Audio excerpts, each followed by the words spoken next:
Welcome back, students, to part 5 of Principles of Inheritance. Students, today in this part we are going to study about genetic disorders. तो सबसे पहले हम ये देखें कि genetic disorders क्या होते हैं। तो वो डिसऑर्डर्स या वो डिजीजेस जो कि जीन्स या क्रोमोसोम में म्यूटेशन के कारण होते हैं और ये डिसऑर्डर्स एक जनरेशन से दूसरी जनरेशन में पास ऑन होते हैं, तो इस तरीके के डिसऑर्डर्स जो हैं इनको हम जेनेटिक डिसऑर्डर्स कहते हैं। मतलब वो डिसऑर्डर्स जो कि पेरेंट्स से बच्चों तक पास होते हैं, they are called as the genetic disorders. इसमें very first we will see the Mendelian disorders. अब आपको मेंडल्स के हिसाब से, जब हमने मेंडल्स के लॉ देखे थे तब आपने पढ़ा था recessive genes, dominant genes, okay. तो यहाँ पर हम देखेंगे सबसे पहला जो है मेंडेलियन डिसऑर्डर में ही very first type, it is recessively inherited autosomal disorders. ऐसे डिसऑर्डर जो कि पेरेंट में जो है वो दिखाई नहीं दे रहे हैं, लेकिन जो बच्चे हैं, सिबलिंग्स हैं, ब्रदर्स और सिस्टर्स, उसमें ये डिसऑर्डर्स जो हैं वो दिखाई दे रहे हैं, but not in their parents. मतलब कि पेरेंट्स में ये हेट्रोजाइगस कैरियर्स के रूप में हैं, ओके। ये पेरेंट्स जो हैं वो क्या कर रहे हैं, इस डिजीज़ को कैरी कर रहे हैं। क्यों कैरी कर रहे हैं? क्योंकि वो जीन्स उसमें रेसेसिव कंडीशन में प्रेजेंट है, दबा हुआ है रेसेसिव कंडीशन में, डोमिनेंट कंडीशन में नहीं है। तो वो डिसऑर्डर को हम क्या कहते हैं, recessively inherited autosomal disorders. Autosomal disorder इसलिए बोल रहे हैं क्योंकि ये ऑटोसोम्स में प्रेजेंट होते हैं। आपको पता है क्रोमोसोम्स जो हैं वो दो तरह के होते हैं, ऑटोसोम्स और सेक्स क्रोमोसोम्स।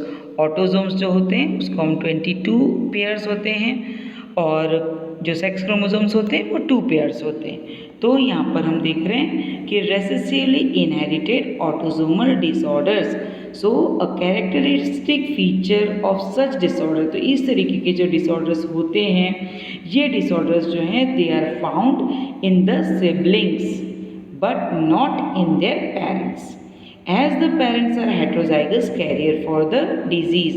तो यहाँ पर क्या है, पेरेंट क्या है, सिर्फ कैरियर है डिजीज़ के, ओके। समझिए कि इस तरीके से अगर कंडीशन है H और H, ये होमोजाइगस कंडीशन है, लेकिन पेरेंट क्या है H और स्मॉल h अगर कंडीशन में है तो क्या हो गया, ये हेट्रोजाइगस कंडीशन है।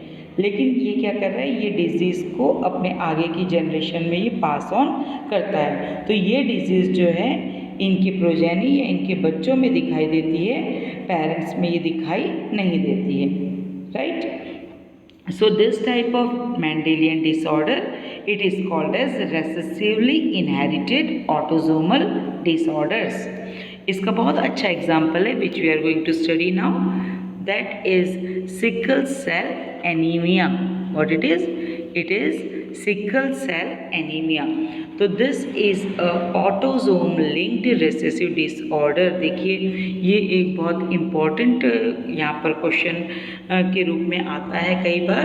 तो सिकल सेल एनीमिया ये एक बीमारी होती है जो कि ब्लड से रिलेटेड होती है, and it is N autosome link. मतलब ये सेक्स क्रोमोसोम्स पे नहीं मिलती, ये ऑटोसोम्स पे इसके जीन्स जो हैं ये प्रेजेंट होते हैं। So this is an autosome linked recessive trait that can be transmitted from the parents to the offspring when both the parents or both the partners they are the carrier for the genes or they are heterozygous। अब मुझे heterozygous का मतलब आपको बताने की ज़रूरत नहीं है, you know very well कि इसमें एक डोमिनेंट है और एक रेसेसिव है। तो यहाँ पर क्या है, जो बीमारी वाला जो एलील है वो यहाँ पर रेसेसिव कंडीशन में प्रेजेंट होता है, okay। So this disease it is controlled by a single pair of allele।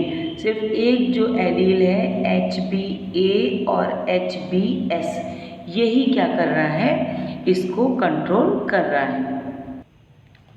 अब क्या हो रहा है यहाँ पर कि जो HBA और HBS जो है ये क्या कर रहे हैं, इसको कंट्रोल कर रहे हैं, इस डिजीज़ को। अब यहाँ पर क्या है कि अलग अलग पॉसिबल जीनोटाइप्स होते हैं। ओनली होमोजाइगस अगर कंडीशन होगी HbS की, ठीक है, HbS जो है ये सिकल सेल के लिए जो है ये जीन होता है, ठीक है, HbA it is the gene for the sickle cell anaemia. तो ये अगर इंडिविजुअल में HbS कंडीशन होगी तब जो है it will show the diseased phenotype. जब दोनों ही होमोजाइगस कंडीशन में एलील प्रेजेंट होंगे तो क्या होगा, तो ये सिकल सेल एनीमिया वाली डिजीज़ जो है वो फिनोटाइप के फॉर्म में दिखाई देगी। लेकिन अगर हेट्रोजाइगस कंडीशन होती है दैट इज़ HbA और HbS, HbA जो है ये आपका नॉर्मल वाला जीन है और HbS जो है वो सिकल सेल वाला है। तो अगर हेट्रोजाइगस कंडीशन में हो गया ये दैट इज़ HbA और HbS वाली कंडीशन में है इंडिविजुअल, तो it will appear apparently unaffected. तो यहाँ पर जो है ये डिजीज़ के रूप में ये इंडिविजुअल सिर्फ कैरियर के रूप में होगा। ये डिजीज़ इस हेट्रोजाइगस इंडिविजुअल पर अपना कोई अफेक्ट नहीं बताती, ये अपने आप में अनअफेक्टेड होते हैं। कौन? Heterozygous they are unaffected and homozygous they are affected. ये चीज़ आप याद रखेंगे। तो यहाँ पर ये अनअफेक्टेड तो है लेकिन it is the carrier of that disease. ऐसा नहीं है कि अगर उसको वो उस समय अफेक्ट नहीं कर रही हो बीमारी तो क्या कर रहा है, ये आगे की जनरेशन के लिए कैरियर के रूप में वर्क कर रहा है। तो क्या होगा कि there will be 50% probability of the transmission of the mutant gene, क्योंकि आधा जो है यहाँ पर डिजीज़ वाला है और आधा जो है वो नॉर्मल है। तो 50% जो हैं वो चांसेस होते हैं कि ये म्यूटेंट जीन या जो ये सिकल सेल वाला जीन है ये प्रोजेनी में ट्रांसफ़र हो, thus exhibiting the sickle cell trait. और इससे क्या होगा कि फिर अगर जो भी 50% में ये म्यूटेंट जीन आ जाता है तो उसमें क्या होता है कि वो सिकल सेल वाला ट्रेट दिखाई देता है। So the defect it is caused. अब आखिर ये डिफेक्ट में क्या होता है, इस जीन के इससे क्या प्रॉब्लम आती है ये हमको देखना है। अब देखिए the defect it is caused by the substitution of the glutamic acid. बनना था अमीनो एसिड ग्लूटामिक एसिड, अब ग्लूटामिक एसिड की जगह क्या बन गया, वेलाइन बन गया। कहाँ पर? At the 6th position of the beta globin chain of the haemoglobin. Haemoglobin में मैं आपको थैलेसीमिया में बताऊंगी अल्फा और बीटा अलग अलग अमीनो एसिड की चेन होती है। ओके, ये ग्लोबिन क्या है? It is a protein. Haemoglobin जो है दो चीज़ों से मिलकर बना था। हीम का मतलब है आयरन पार्ट और ग्लोबिन का मतलब होता है उसका प्रोटीन पार्ट। तो प्रोटीन जो है वो काय से बनते हैं? अमीनो एसिड से बनते हैं। तो वो जो अमीनो एसिड की जो पूरी की पूरी चेन होती है वहीं पर ये डिफेक्ट हो जाता है। तो ग्लूटामिक एसिड जहाँ पर बनना था उसकी जगह पर कौन आ जाता है? वेलाइन आ जाता है 6th पोजीशन में of the beta globin chain of haemoglobin molecule. This is the very important part, ये आपको अच्छे से याद रखना है। So the substitution of the amino acid of the globin protein it results to the single base। अब देखिए सिर्फ एक सिंगल बेस सब्सटीट्यूशन हुआ है, एक ही यहाँ पर जो है कि 6th codon of the beta globin chain GAG बनना था। GAG जो है ये कोड कर रहा है ग्लूटामिक एसिड को। तो GAG की जगह सिर्फ एक, देखिए G और G तो हैं ही अपनी जगह पर, लेकिन सब्स्टिट्यूट कौन हो गया है? ए। किससे हो गया वो सब्स्टिट्यूट? यू से। ओके, तो यहाँ पर सिर्फ एक सिंगल बेस सब्स्टिट्यूशन हुआ है 6th कोडॉन का, किसमें? बीटा ग्लोबिन चेन में। तो आपको याद होगा मैंने आपको बताया था जब सिर्फ एक सिंगल बेस जो है वो सब्स्टिट्यूट हो रहा है, ऐड भी नहीं हो रहा है, डिलीट भी नहीं हो रहा है। ओके, सब्स्टिट्यूशनल वाला है ये म्यूटेशन, या इसको हम पॉइंट म्यूटेशन भी कहते हैं। तो यहाँ पर क्या हो गया? GAG से GUG रिप्लेस हो गया। So the mutant haemoglobin molecule में क्या हो जाएगा? उसमें एकदम से पॉलीमराइजेशन हो जाएगा और एकदम से ऑक्सीजन टेंशन जो है वो लो हो जाएगा, causing the change in the shape of the RBC. और इस तरीके से जब हीमोग्लोबिन का मॉलिक्यूल में पॉलीमराइजेशन होने से वो क्या करेगा कि उसकी ऑक्सीजन कैरिंग कैपेसिटी कम हो जाएगी और इसके कारण आरबीसी के अंदर हीमोग्लोबिन प्रेजेंट होते हैं। तो जो आरबीसी बायकॉन्केव शेप की होती है वो अपना शेप चेंज कर लेती है into a sickle like structure. ठीक है, so this is called as sickle cell anaemia. Sickle का मतलब पता है, वो हंसिया जैसा होता है, वो इस तरीके का लाइक दिस, इस तरीके का होता है। तो जो नॉर्मल आपकी बायकॉन्केव शेप का जो हीमोग्लोबिन होता है वो इस तरीके से हो जाता है। तो इस तरीके से होने से क्या हो गया कि उसकी जो ऑक्सीजन कैरिंग कैपेसिटी है वो कम हो जाती है। तो this causes a sickle cell anaemia. Main आपको क्या याद रखना है, GAG जो है इसकी जगह कौन ले लेता है, GUG।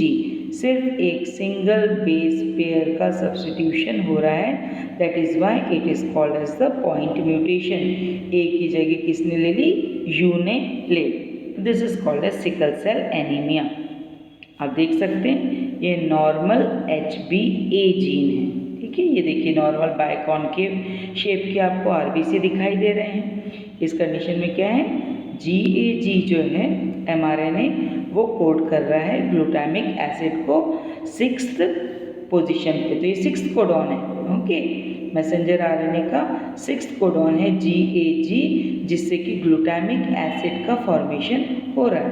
ये पूरा का पूरा हीमोग्लोबिन का बीटा ग्लोबिन चेन है। Haemoglobin it is a protein, तो इस तरीके से पूरे के पूरे अमीनो एसिड लगे होते हैं। लेकिन गड़बड़ कहाँ हो गई, 6th पोजीशन में हो गई। तो ये एक नॉर्मल मॉलिक्यूल है। नॉर्मल हीमोग्लोबिन में जो आरबीसी में जो हीमोग्लोबिन होते हैं उसके मॉलिक्यूल में GAG होता है जो कि ग्लूटामिक एसिड को कोड करता है नॉर्मल कंडीशन में। और अगर सिकल सेल वाला हो गया, दैट इज HbS जीन अगर है, तो यहाँ पर क्या हो गया, GUG बन जाता है। GAG की जगह पर क्या आ गया, GUG, और उसने बना दिया valine instead of glutamic acid. ये आपको याद रखना है। तो इस तरीके का शेप जो है वो हो जाता है। तो इससे ऑक्सीजन कैरिंग कैपेसिटी या ऑक्सीजन टेंशन जो है वो लेस हो जाता है। This is called as sickle cell anaemia. आप देख सकते हैं यहाँ पर दोनों को कंपैरिजन करके बताया। ये HbA पेप्टाइड है, पेप्टाइड मतलब प्रोटीन का molecule. This is HbS peptide. HbA normal है, यहाँ ग्लूटामिक एसिड है। HbS सिकल सेल्ड है, तो इसमें वेलाइन है। ओके, ये इस तरीके से यहाँ पर बन गया।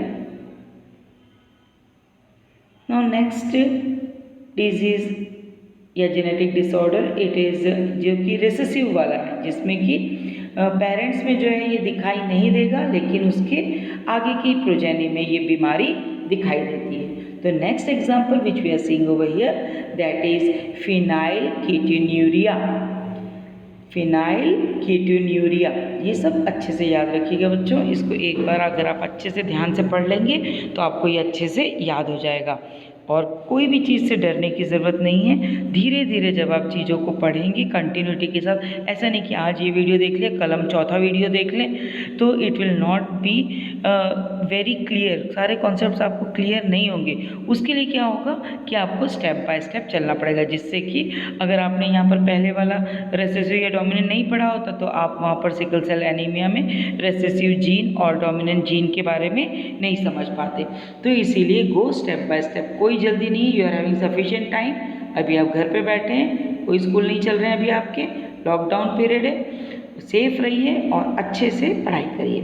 ओके, तो now let us continue with phenylketonuria. Phenylketonuria क्या है?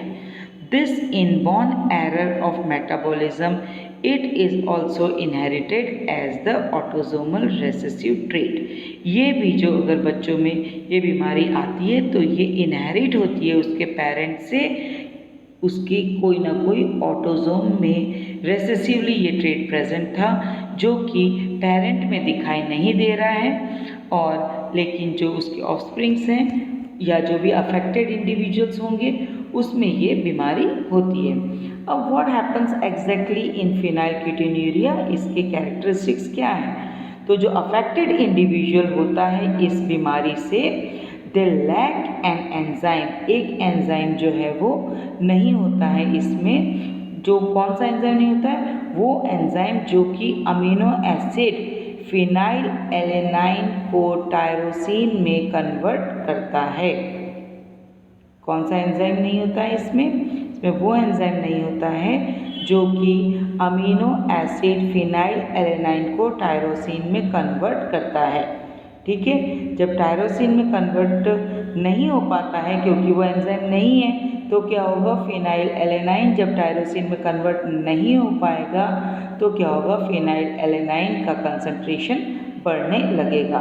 ओके, तो फिनाइल एलेनाइन का कंसंट्रेशन बढ़ता है and it gets accumulated, accumulation होने लगता है और ये कन्वर्ट हो जाता है फिर इसके दूसरे डेरिवेटिव्स में, which is phenyl pyruvic acid. और जब ये फिनाइल पायरुविक एसिड एक्यूमुलेशन इसका जब ब्रेन में होने लगता है तो it results in mental retardation. धीरे धीरे जो बच्चा है वो मेंटल रिटार्डेड हो जाता है। और यही फिनाइल पायरुविक एसिड जो है it is also excreted through urine, तभी ये यूरिया फिनाइल कीटोन्यूरिया के कीटोन बॉडीज़ के फॉर्म में यूरिन से ये एक्सक्रीट होते हैं because of its poor absorption by the kidney, क्योंकि ये किडनी जो है इसको एब्जॉर्ब नहीं कर पाती है। तो जब किडनी इस फिनाइल पायरुविक एसिड को एब्जॉर्ब नहीं करती है तो यूरिन में क्या है? ये फिनाइल पायरुविक एसिड जो है वो रिलीज हो जाता है या एक्सक्रीट होता है। तो this is called as phenyl ketonuria.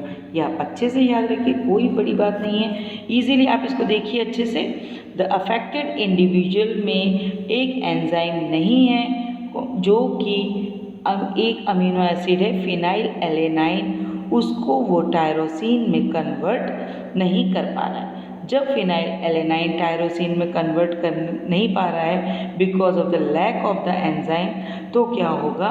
Phenyl alanine जो है एक्यूमुलेट होने लगता है और कन्वर्ट हो जाता है into phenyl pyruvic acid and other derivatives. और फिर ब्रेन में अगर इसका एक्यूमुलेशन होने लगता है तो मेंटल रिटार्डेशन आ जाती है कंडीशन। और अगर यूरिन में भी क्या होते हैं? ये एक्सक्रीट हो जाते हैं क्योंकि it is not absorb properly by the kidney. So this was phenylketonuria. Now we will see the next one, that is cystic fibrosis. अब सिस्टिक फाइब्रोसिस देखिए, अभी हम देखिए वापस से मैं आपको बता रही हूँ, हम मेंडेलियन डिसऑर्डर्स देख रहे हैं, मतलब रेसेसिव जीन, रेसेसिव एलील या डोमिनेंट एलील या रेसेसिव या डोमिनेंट जीन्स के बारे में हम यहाँ पर देख रहे हैं, एलील्स के बारे में देख रहे हैं। लेकिन ये जीन्स कौन से क्रोमोसोम्स पे प्रेजेंट है? ऑन द ऑटोसोम्स पे प्रेजेंट है। और ये किस कंडीशन में है? रेसेसिव कंडीशन में है। ठीक है, इसीलिए हम इसको ऑटोसोमल रेसेसिव इनहेरिटेड डिजीजेस कह रहे हैं। अब दूसरा इसका एग्जाम्पल है, that is cystic fibrosis. It is caused by a recessive allele on chromosome number 7। तो कौन से रेसेसिव एलील कहाँ पर प्रेजेंट है? ये रेसेसिव एलील क्रोमोसोम नंबर 7 पे प्रेजेंट है। इसके कारण जो है ये बीमारी आती है। तो there is a failure of the transport of the chloride ion. Chloride ion क्या होंगे कि ट्रांसपोर्ट नहीं हो पाते हैं। एंड द सिम्टम्स, अब इसमें क्या हो रहा है? ये देखिए हेल्दी आर्टरी है और ये सिस्टिक फाइब्रोसिस है। यहाँ पर आप देखिए क्लोराइड आयन जो है वो ट्रांसपोर्ट नहीं हो पा रहे। तो द सिम्टम्स, अब इसमें क्या हो जाएगा? Mucus clogging. ये देखिए पूरा का पूरा म्यूकस की जो है वो क्लॉगिंग हो जाती है, जमने लग जाता है लीवर के अंदर, लंग्स के अंदर, और साथ में इसके एनोमलीज जो हैं वो पैंक्रियाज में भी आ जाती है, जिससे कि पैंक्रियाज की फंक्शनिंग जो है वो भी अफेक्टेड हो जाती है। तो chromosome number 7, failure of the transport of chloride ions, symptoms is the mucus clogging in the liver and the lungs. Now next is albinism. देखिए इस तरीके के लोगों को आपने देखा होगा, ये बिल्कुल वाइट और इनके बाल भी एकदम वाइट से रहते हैं, स्किन रेडिश वाइट सी लगती है। अब ये भी होता है, it is also caused by the recessive mutant allele and the individual with albinism. ये क्या करते हैं, ये मेलानिन क्या हमारे स्किन के अंदर जो है ये पिगमेंट्स प्रेजेंट होते हैं जिसको कि मेलानिन कहते हैं। तो ये क्या है, मेलानिन सिंथेसिस नहीं कर पाते हैं एल्बिनिज्म वाले इंडिविजुअल्स। कॉन्सिक्वेंटली क्या होता है, द स्किन है, हेयर है, आइरिस है, इन सब में कोई पिगमेंट ही नहीं पाता, तो आइस में भी इसकी कोई कलरिंग प्रॉपर नहीं आ पाती, और इनकी आइज़ जो है वो रेड एकदम ब्राइट लाइट को जो है उसको उसके लिए बहुत ज़्यादा ससेप्टिबल, बहुत ज़्यादा संवेदनशील हो जाती है, जिससे कि ब्राइट लाइट जो है उसको ये ज़्यादा देख नहीं पाते हैं। So they are susceptible to the eye disorders due to the, मतलब आँख में होने वाली बीमारियाँ इनको ज़्यादा हो जाती हैं due to the damaging effect of the bright light as iris is not pigmented. Iris में जो है मेलानिन नहीं होने के कारण जो ब्राइट सन की लाइट है उसके इस पे डैमेजिंग इफेक्ट बहुत ज़्यादा आ जाते हैं। So this was albinism. Otherwise the disorder is not a disabling, इससे कोई व्यक्ति डिसेबल्ड नहीं होता है, ये जो है एक इंडिविजुअल एक नॉर्मल लाइफ जीता है, मेंटल कोई प्रॉब्लम इसमें नहीं होती, सिर्फ पिगमेंटेशन नहीं होता है, और आँख में होने वाली बीमारी के लिए ये ज़्यादा ससेप्टिबल होता है। दैट मीन्स इनकी नॉर्मल लाइफ जीने में इनको कोई प्रॉब्लम नहीं होती। This was albinism. Hope you understood students. Now next is thalassemia, ये नया ऐड किया गया है अभी। There are two types of thalassemia, इसके बारे में आपने इस बीमारी के बारे में सुना होगा। There are two types of thalassemia, ये भी ब्लड से रिलेटेड ही है, अल्फ़ा एंड बीटा थैलेसेमिया। दो तरह के थैलेसेमिया हैं, alpha thalassaemia and beta thalassaemia. Alpha thalassaemia जो है it is under the control of recessive mutant allele. अब देखिए म्यूटेंट एलील हम क्यों कह रहे हैं, म्यूटेंट एलील और जो हमारा वाइल्ड एलील है, जो नॉर्मल एलील है, तो जिसमें कोई डिफेक्ट आ गया है उसको हम म्यूटेंट एलील कह रहे हैं, मतलब उसमें कुछ म्यूटेशन आ गया है। So alpha thalassaemia it is under the control of recessive mutant alleles of gene. कौन सा जीन है, वही हीमोग्लोबिन का नॉर्मल जीन, वही हमारा HbA वाला, तो HbA1 और HbA2 कौन से नंबर के क्रोमोसोम पे, क्रोमोसोम नंबर 16 पे। इन जीन से क्या होता है, ये बीमारी जो है वो कंट्रोल होती है।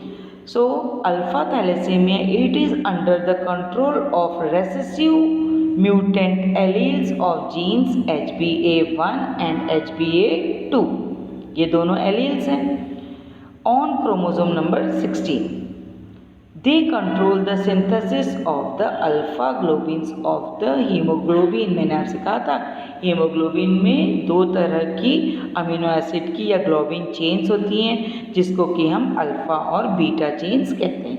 तो ये HbA1 और HbA2 जो कि क्रोमोसोम नंबर 16 पे प्रेजेंट होते हैं, ये क्या करते हैं, अल्फ़ा ग्लोबिन चेन के सिंथेसिस के लिए रिस्पॉन्सिबल होते हैं। मतलब कि अल्फ़ा ग्लोबिन चेन में जो पूरा का पूरा प्रोटीन का फॉर्मेशन होना है उसको कंट्रोल करते हैं ये HbA1 और HbA2 जीन्स। अब this disorder can occur due to the mutation of the recessive alleles और due to the deletion of the genes. Genes ही डिलीट हो जाएगा तो क्या होगा, ये अल्फ़ा ग्लोबिन चेन ही नहीं बन पाएगी, तो इससे there is no formation of alpha chain और a very little formation of the alpha chain और the globins of the haemoglobin. This was thalassaemia, alpha thalassaemia. Now next we will see the dominantly inherited autosomal diseases। Dominant traits वो हमने A part में देख लिया, रेसेसिवली inherited autosomal diseases. अब वहाँ पर parents जो थे वो बिल्कुल भी अफेक्टेड नहीं थे, वो क्या कर रहे थे, सिर्फ कैरी कर रहे थे और उनकी आगे की प्रोजेनी में ये बीमारी जा रही थी। अब ये सेकेंड वाले पार्ट में क्या हो गया, डोमिनेंटली इनहेरिटेड ऑटोजोमल डिजीजेस, मतलब कि पेरेंट में ये डिजीज़ डोमिनेंटली दिखाई दे रही है। तो dominant traits they are readily inherited from a parent. अब यहाँ पेरेंट कैरियर नहीं है, इसमें ये डोमिनेंट फॉर्म में प्रेजेंट है। Even when one of the parent is carrying the detrimental gene, अगर दोनों में से एक पेरेंट में भी अगर ये जीन डेट्रीमेंटल जीन मतलब कि ये डिफेक्टेड जीन अगर प्रेजेंट है तो भी क्या होगा, 50% प्रोजेनी में ये डिजीज जाने के चांसेस होते हैं। The other normal children do not have the defective gene, आधे में अगर आ गया तो दूसरे आधे जो हैं वो नॉर्मल रहेंगे, उनमें ये जीन नहीं जाएगा। और उनके जो आगे के डिसेंडेंट्स हैं, मतलब उनकी आगे की जो पीढ़ी है, उनको इस ऑर्डर से बर्डन होने की कोई आवश्यकता नहीं है, बिकॉज दे आर सेफ। मतलब जो चिल्ड्रन नॉर्मल हो गए वो सेफ हो गए, लेकिन जो बेचारे 50% थे वो फंस गए, क्योंकि अब उनकी आगे की जनरेशन में वो इस बीमारी को कैरी करेंगे। This is in contrast to the recessively inherited traits. ये क्या है, अब इनहेरिटेड ट्रेट्स जो रेसेसिवली इनहेरिटेड ट्रेट्स थे उससे जस्ट ऑपोजिट है। वेयर द हेट्रो, वहाँ पर क्या था कि हेट्रोजाइगस अगर इंडिविजुअल था तो वो नॉर्मल था, लेकिन वो अपनी बीमारी को डिसेंडेंट्स में या आगे की प्रोजेनी में प्रोसीड कर रहा था। लेकिन यहाँ पर क्या है कि अगर हेट्रोजाइगस इंडिविजुअल भी है तो भी क्या करेगा, वो बीमारी को पास ऑन करेगा और वो खुद भी बीमार होगा। इसके एग्जाम्पल्स है हंटिंगटन्स कोरिया, पॉलीडेक्टाइली। पॉलीडेक्टाइली का मतलब है, देखिए मैं बता देती हूँ आपको हंटिंगटन्स डिजीज के बारे में, but this is not in your syllabus. It is caused by the defective dominant allele on chromosome number 4। अब यहाँ पर क्या है, कोई सा जीन जो है उसका एलील क्रोमोसोम नंबर 4 पे प्रेजेंट है और वो एलील क्या है, डिफेक्टिव है लेकिन डोमिनेंट है। द डिजीज़, और ये डिजीज़ जो है 25 से 55 ईयर की एज तक जो है वो अपीयर नहीं होती है, उसके बाद जो है ये अपीयर होती है। अब ये जो जीन है, it is responsible for the production of an inhibitor of brain cell metabolism, so there is gradual degeneration of the brain tissue. अब ये क्या है, ये जो जीन होता है तो डिफेक्टिव, लेकिन दिस जीन, ये जीन का क्या काम है, it is responsible for the production of the inhibitor of the brain cell meta. Brain के अंदर क्या है, टिश्यूज़ का डिजनरेशन बहुत ज़्यादा होता है, बहुत फास्ट होता है, तो उन सेल्स का मेटाबॉलिज्म होना ज़रूरी है। ओके, तो क्या होगा कि ये क्या करेगा, ये अगर जीन डिफेक्टिव है तो ये उसको इनहिबिट करेगा, उन ब्रेन सेल्स का मेटाबॉलिज्म नहीं होने देगा।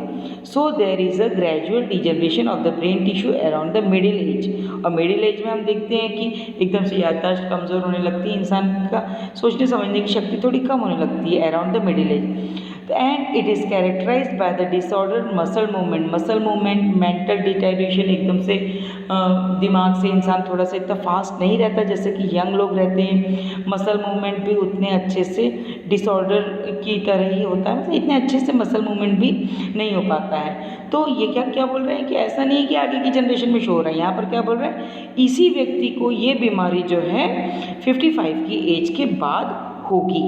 ठीक, this is called as the Huntington's disease. देखिए नॉर्मल ब्रेन है और ये हंटिंगटन्स डिजीज वाला ब्रेन है। Enlargement of the frontal horns, अब देखिए ये फ्रंटल हॉर्न्स छोटे हैं, यहाँ पर फ्रंटल हॉर्न्स जो हैं ये बड़े हो गए because of that defective gene. अब now see the next one, that is polydactyly. इसको देख के तो समझ गए होंगे आपको। Have an example also, my friend she is also having this polydactyly condition and her daughter, she is also having the same polydactyly condition, क्योंकि dominant है, पेरेंट में भी दिखाई दे रहा है और passed on to the generation also. So it refers to the extra appearance of the extra fingers and toes, है ना, या तो फिंगर एक एक्स्ट्रा हो जाती है या टोज या अंगूठा वगैरह जो है ये एक्स्ट्रा हो जाते हैं। It is called as polydactyly. Dactyls का मतलब होता है उंगलियां, लिम्स, उंगलियां, ओके, तो this is called as polydactyly. Now let us see the sex-linked recessive disorders. This is very important. So sex-linked recessive disorder ये थर्ड टाइप का है। अब पहले वाले हमने देखे कि ऑटोसोमल रेसेसिव, ऑटोसोमल डिसऑर्डर, वो ऑटोसोम्स पे प्रेजेंट थे वो डिसऑर्डर्स। अब यहाँ पर मैं जो थर्ड टाइप देख रही हूँ, हम मेंडेलियन डिसऑर्डर की ही बात कर रहे हैं। जो थर्ड टाइप है that is the sex linked recessive disorders. So such diseases they are caused by the defective recessive allele which is present on the X chromosome. X chromosome पे ये defective recessive allele जो है वो present होगा। और x chromosome कौन सा होता है? These are the sex chromosomes. इसीलिए ये जो है, अब ये रेसेसिव एलील है, डोमिनेंट कंडीशन में नहीं है, ये रेसेसिव एलील है। इसीलिए ये डिफेक्टिव रेसेसिव एलील जो है ये कहाँ प्रेजेंट है? It is present on the X chromosome. ये एक्स क्रोमोसोम पे प्रेजेंट है। अब देखिए इसको ध्यान से, क्योंकि इससे रिलेटेड कई सारे क्वेश्चंस आते हैं। A male passes the X linked disorder to his daughter and not to his son. क्यों? क्योंकि सन जो है उसको उसके फादर से वाई क्रोमोसोम ही मिलता है। ठीक है, उसको जब उसके फादर से वाई क्रोमोसोम मिलता है तभी जो है वो एक मेल चाइल्ड के फॉर्म में बनता है। और अगर एक्स मिलेगा तो it will be a girl. तो क्या है, मेल जो है हमेशा अपना जो एक्स लिंक डिसऑर्डर, अगर मेल में कोई सेक्स लिंक डिसऑर्डर अगर एक्स क्रोमोसोम पे प्रेजेंट है तो वो ये डिसऑर्डर सिर्फ उसके डॉटर्स को पास ऑन करता है, उसके सन को ये पास नहीं करता है। क्योंकि आपको पता है मेल्स में ये होते हैं एक्स वाई क्रोमोसोम्स, तो और फीमेल में होते हैं एक्स क्रोमोसोम। तो जब इसका एक्स इसके साथ मैच करता है, फर्टिलाइज होता है, तब क्या होता है? फीमेल का फॉर्मेशन होता है। और फीमेल का एक्स और मेल का जब वाई कंबाइन होता है तभी जो है वो मेल का फॉर्मेशन होता है। So the male receives his X chromosomes. जो है अगर मेल चाइल्ड बनता है तो उसके पास जो एक्स वाई कंडीशन है, तो जो ये एक्स क्रोमोसोम है वो उसको उसकी मदर से मिलता है, और जो वाई क्रोमोसोम है वही उसको उसके फादर से इनहेरिट होता है। अब when the recessive X linked allele causes the diseases, more males than the females suffer from the disease। अब अगर कोई डिजीज़ जो है रेसेसिव एक्स लिंक्ड है, ये डिजीज़ जो है वो मेल्स में ज़्यादा होती है फीमेल्स के कंपैरिजन में। क्यों? क्योंकि अगर एक्स मेल, अगर उस बच्चे का अगर फादर जो है वो हीमोफीलिया के समझिए, तो क्या होगा, यहाँ पर फादर के पास से तो एक्स ही मिलना है उसको, तो क्या होगा, वो उसके पास सीधे के सीधे डिफेक्टिव ही आ जाएगा। ठीक है। So when this recessive X linked allele causes diseases, तो more males than the females they are suffering. ठीक है। सो मेल क्या हो गए यहाँ पर? हेमीजाइगस। और फीमेल क्या होती है? That is homozygous. तो फीमेल में अगर एक जो है वो डिफेक्टिव भी है तो दूसरा एक्स जो है उसको बचा लेता है। सो अब यहाँ पर क्या हो गया, रेसेसिव कंडीशन में ये हो जाता है, लेकिन यहाँ पर क्या है, ये रेसेसिव कंडीशन में नहीं आ पाता है। So when the recessive X linked allele causes the disease, more males than the females suffer from the disease.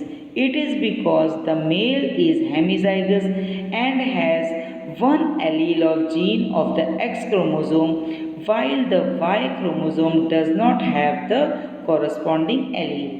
Y में क्या है, ऐसा कोई एलील प्रेजेंट नहीं होता है, और X ही जो है वो अगर डिजीज़ कैरी कर रहा है तो मेल उसमें अफेक्टेड ज़रूर होता है।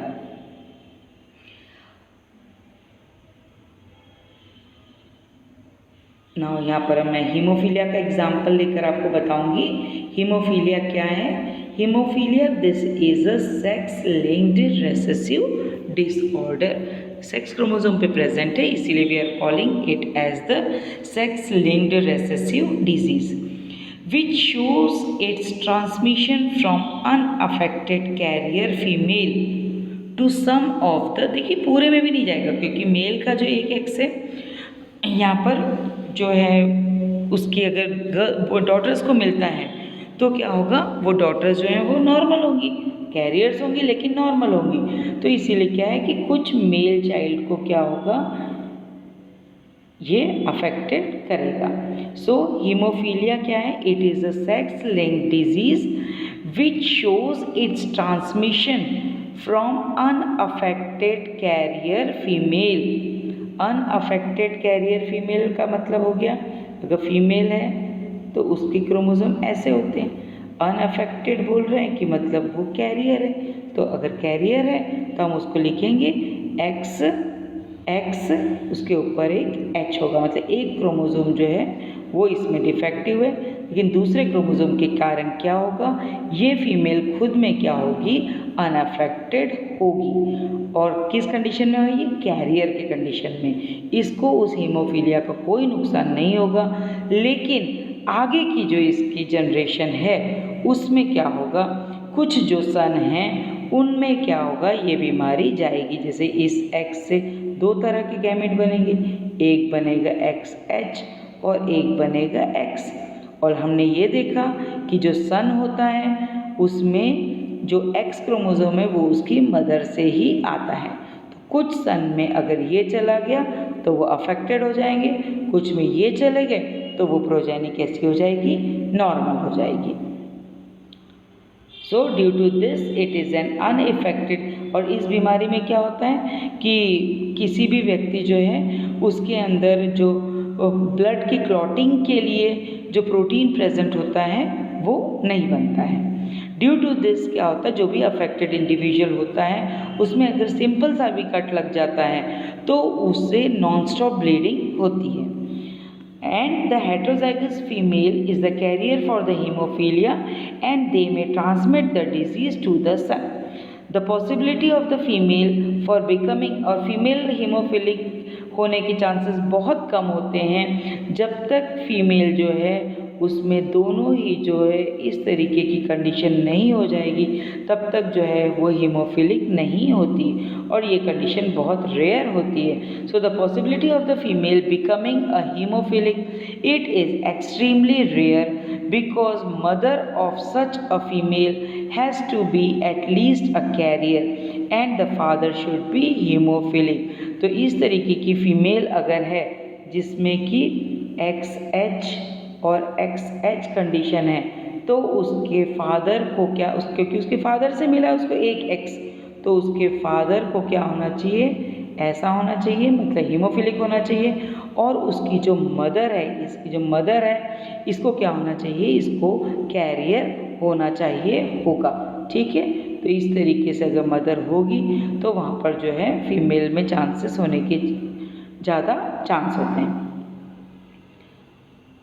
अब जो है this possibility of female becoming the haemophilic it is extremely rare because mother of such a female has to be at least the carrier and the father should be haemophilic and which is unviable in the later stage of life. ऐसा बहुत मुश्किल है। So the family pedigree अगर हम queen Victoria की देखते हैं तो show a number of haemophilic descendants, उनकी फैमिली में हीमोफिलिक डिसेंडेंट्स बहुत ज़्यादा हैं बिकॉज क्वीन विक्टोरिया जो हैं she was the carrier of this disease. Okay, तो उनकी आगे की जनरेशन में बहुत सारे जो हैं उसमें हीमोफिलिक डिसेंडेंट्स पाए गए। Now next we shall see the color blindness। जब रेड और ग्रीन कलर ब्लाइंडनेस जो है it is the defect that the affected person they can not differentiate between the two colours, this is called as colour blindness. ये भी recessive है, इसी तरीके से इसको हम ऐसे डिनोट कर सकते हैं। ऐसी कंडीशन होगी तो कैरियर कहलाएगा और दोनों ही कंडीशन रहेगी तो ये अफेक्टेड कहलाता है। ओके, और मेल में अगर ये कंडीशन है मेल में ऐसी कंडीशन है क्योंकि एक्स लिंक्ड है ये, तो एक्स क्रोमोसोम पे ही शो होगी। अगर मेल में है तो ये मेल कलर ब्लाइंड कहलाएगा। ये चीज़ याद रखिएगा, मेल में दोनों क्रोमोसोम पे नहीं होगी। Then muscular dystrophy, the defective allele of X chromosome does not produce a protein which is called as dystrophin, जिससे muscular abnormalities आ जाती हैं।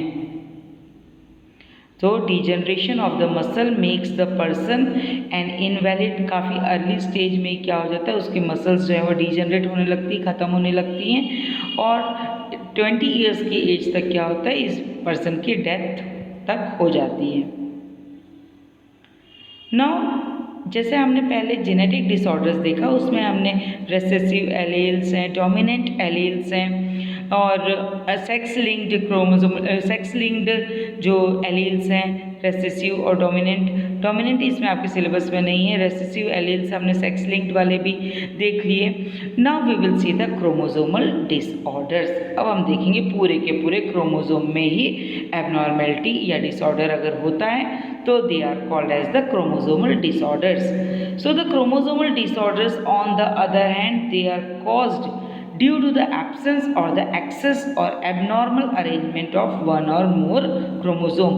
या तो एक क्रोमोसोम एब्सेंट हो जाए, या एक क्रोमोसोम ज़्यादा हो जाए, या क्रोमोसोम का अरेंजमेंट ही एबनॉर्मल हो जाए, या क्रोमोसोम जो है उनके सेल डिवीज़न के समय उनकी क्रोमेटिड्स जो हैं वो सेग्रीगेट नहीं हो पाए। तो इसके कारण क्या होता है, it results in the gain और loss of the chromosome which is called as aneuploidy. तो अगर क्रोमोसोम में लॉस होता है या गेन होता है, इसको हम क्या कहते हैं, इसको हम एन्यूप्लॉइडी कहते हैं। या मैं आपको एक एग्जांपल बता रही हूँ, that is there in your syllabus, that is the example of Down's syndrome. आपने कई बच्चे देखे होंगे, मैं आपको इमेज बताऊंगी इसकी। तो इसमें क्या होता है कि जो क्रोमोसोम नंबर 21 है उसकी एक और एक्स्ट्रा कॉपी आ जाती है। और ऐसे ही टर्नर सिंड्रोम है दूसरा वाला। इसमें क्या होता है, एक ह्यूमन जो फीमेल्स होती हैं जिसमें कि XX कंडीशन होनी चाहिए, तो क्या है, एक X क्रोमोसोम ही लॉस हो गया, तो ओनली X 0 वाली कंडीशन हो गई। It is not XX, it is 44 plus X 0। So this is called as Turner syndrome. तो क्या है कि failure of the cytokinesis after telophase, कुछ सेल डिवीज़न में क्या होता है कि टीलोफेज के बाद में जो साइटोकाइनेसिस होना चाहिए, जो कि सेल को 2 सेल में डिवाइड कर देता है, वो अगर नहीं होता है तो क्या होगा कि पूरे के पूरे क्रोमोसोम के सेट का नंबर जो है वो बढ़ जाएगा। So the corresponding chromosomes of the individual जो होते हैं, that and this phenomena flat back, this phenomena it is known as polyploidy. अब इस तरीके से जब क्रोमोसोम का नंबर बढ़ जाता है, इंक्रीज हो जाता है, तो this is called as polyploidy. So this condition it is often seen in plants. ये जो कंडीशन है ये प्लांट्स में ज़्यादा देखी जाती है। तो यहाँ पर हम 1 बाय 1 देखेंगे। Down syndrome, Turner syndrome and Klinefelter syndrome, ये आपके सिलेबस में है। ये देखिए डाउन सिंड्रोम में, इसमें बच्चा जो है उसका बैक जो है वो फ्लैट बैक होता है, पीछे से सिर चपटा होता है, और फेस जो है एकदम चपटा सा दिखाई देता है, चौड़ा लेकिन चपटा, और हाथ की उंगलियों में बहुत ज़्यादा लूप्स होते हैं, बहुत सिकुड़न होती है पंजों में उसके, और टंग जो है वो बड़ी होती है, बाहर की तरफ निकली होती है। हार्ट डिजीज़ के होने के भी बहुत ज़्यादा चांसेस हो जाते हैं, क्योंकि क्या हुआ है यहाँ पर, जो 21 नंबर का क्रोमोसोम है ये वाला, यहाँ पर हो गई है trisomy, it is called as trisomy. यहाँ पर देखिए 3 जो हैं क्रोमोसोम आपको दिखाई दे रहे हैं, एक एक्स्ट्रा कॉपी जो है वो हो गई लाइक दिस, ठीक है। इस चीज़ को यहाँ पर ध्यान आप दीजिए। सो this is a representative figure showing an individual inflicted with Down syndrome and the corresponding chromosomes of the individual। इस इंडिविजुअल के ये क्रोमोसोम्स हैं, जिसमें कि आप देखिए जो 21 नंबर का क्रोमोसोम है उसमें 3 क्रोमोसोम्स दिखाई दे रहे हैं। तो this is also called as trisomy condition. तो डाउन सिंड्रोम में क्या होगा, ट्राइसोमी कंडीशन होगी 21 नंबर ऑफ क्रोमोसोम पे। सो आपको पता है कि the total number of chromosome of a normal human being it is 23 pairs. Out of this 22 pairs जो हैं दे आर ऑटोजोम्स, और सिर्फ एक ही पेयर जो है it is the sex chromosomes. लेकिन क्या होता है, आइदर एडिशनल कॉपी जो है वो क्रोमोसोम की आ जाती है, और जिसके कारण क्या होगा कि वो क्रोमोसोम जो है या तो एक कॉपी ज़्यादा आ जाएगी या एक कम होगा। तो अगर एक ज़्यादा आ गई तो उसको हम कहेंगे ट्राइसोमी, और एक कम हो गई तो उसको हम कहेंगे मोनोसोमी। यानी कि नॉर्मल कंडीशन है हमारी XX, अगर एक एक्स्ट्रा कॉपी आ गई तो हो गया ट्राइसोमी, 3, 1 2 3। और अगर ये नॉर्मल में 2 होने थे तो एक अगर चला गया तो this condition it is monosomy. Such situation it leads to the very serious consequences in the individuals like Down syndrome, Turner syndrome, Klinefelter syndrome. These are the common examples of chromosomal disorders। आप देखिए इस तरीके का बच्चा दिखाई देगा down syndrome में, और इसको सबसे पहले डिस्क्राइब किया था लैंगडन डाउन ने इन 1866। उन्हीं के ही नाम पे डाउन सिंड्रोम पड़ा है। The affected individual short size का होता है, राउंड हेड होता है, फरोड टंग होती है, पाम्स बहुत ब्रॉड होते हैं इसके, और उसमें बहुत ज़्यादा सिकुड़न होती है। और mental development it is retarded, physical psychomotor मतलब बॉडी का पूरा डेवलपमेंट जो है वो रिटार्डेड होता है। देखिए इस तरीके से ये बच्चा है। Now we will see the next one. देखिए बहुत इंपॉर्टेंट है और बहुत ईजी भी है ये, easily you can answer this questions, तो इसको आप ध्यान से सुनेंगे। Next one it is the Klinefelter syndrome.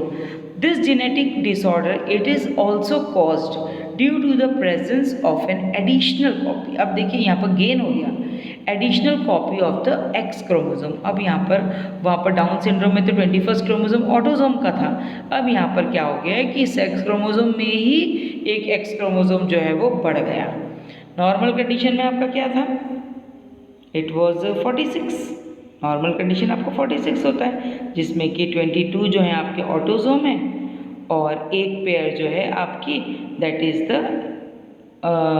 Is your sex chromosomes. Okay, तो इस तरीके से यहाँ पर क्या है, अगर सेक्स क्रोमोसोम आपके X और X हैं तो इसकी जगह पर क्या होगा, एक X और एक्स्ट्रा आ जाएगा। समझिए कि अगर मेल बन रहा था अगर मेल चाइल्ड था लेकिन उसमें एक X क्रोमोसोम और आ गया, तो ओवरऑल तो इंडिविजुअल मस्कुलाइन होगा, मेल जैसा ही होगा, है ना, XY होने के कारण, मतलब पूरा बॉडी डेवलपमेंट सब कुछ मेल जैसा होगा। लेकिन अब इस X का क्या करें, अब इसके कारण क्या होगा कि इसमें फेमिनाइन कैरेक्टर्स भी दिखाई देंगे, जैसे कि डेवलपमेंट ऑफ द ब्रेस्ट, इसको हम कहते हैं gynaecomastia. It is also expressed such individuals are sterile. अब ये जो इस तरीके से क्लीनफेल्टर सिंड्रोम वाले जो इंडिविजुअल्स होते हैं जिसमें कि ये XXY कंडीशन हो जाती है, तो ये इंडिविजुअल्स होते हैं ये स्टेराइल होते हैं, फर्टाइल नहीं होते, ये प्रोडक्टिव नहीं होते, न ये रिप्रोडक्शन ये नहीं कर सकते। This was Klinefelter syndrome.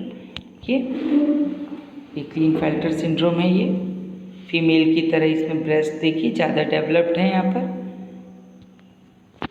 Now we will see the Turner syndrome. ये this is the Turner syndrome. तो इसमें क्या है कि फीमेल जो है वो डेवलप नहीं होती है, मैं अभी आपको बता रही हूँ यहाँ पर। Now next let us see the last one, that is the Turner syndrome. Such a disorder it is cause due to the absence of one of the X chromosome. अब क्या हो गया, नॉर्मल कंडीशन में 46 था, क्लीनफेल्टर में +1 हो गया, अब टर्नर सिंड्रोम में क्या होगा, -1, कंडीशन क्या हो गई 45। अब एक एक्स क्रोमोसोम कम हो गया, न तो ये समझ में आ रहा है कि मेल है या फीमेल है। अब ये क्या है, फीमेल, एक एक्स का। सच फीमेल्स दे आर स्टेराइल। अब ये फीमेल्स क्या हैं, स्टेराइल हैं। ओवरीज जो है वो भी रूडिमेंट्री हैं, बिल्कुल भी डेवलप नहीं है। ये क्या है कि इसमें कोई सेकेंडरी सेक्सुअल कैरेक्टर्स जो कि फीमेल्स में होते हैं, वॉइस जो फीमेल्स की जैसी होनी चाहिए, बॉडी का डेवलपमेंट जो फीमेल्स का होता है, वो सब यहाँ पर सेकेंडरी सेक्सुअल कैरेक्टर्स लैक करते हैं, they are not present in Turner syndrome. तो आपको अच्छे से आ गया। डाउन सिंड्रोम में 21st क्रोमोसोम की ट्राइसोमी, और उसके बाद क्लीनफेल्टर सिंड्रोम में +1 हो गया, टर्नर सिंड्रोम में -1 हो गया। टर्नर सिंड्रोम फीमेल्स में दिखाई देगा आपको अच्छे से। Okay, so students, this was all with your chapter principles and variations. Okay, now I hope you all might have understood the whole chapter. Is it clear to all? अगर नहीं समझ में आए बेटा तो आप मुझसे बिल्कुल पूछ सकते हैं, और सजेशन बॉक्स में you can give your suggestions also. So this was all with the principles of inheritance and variations. Molecular basis of inheritance का भी वीडियो डाल दिया गया है। Biotechnology, micro biology in human welfare, everything is completed. You can go through all those videos. Thank you so much, students.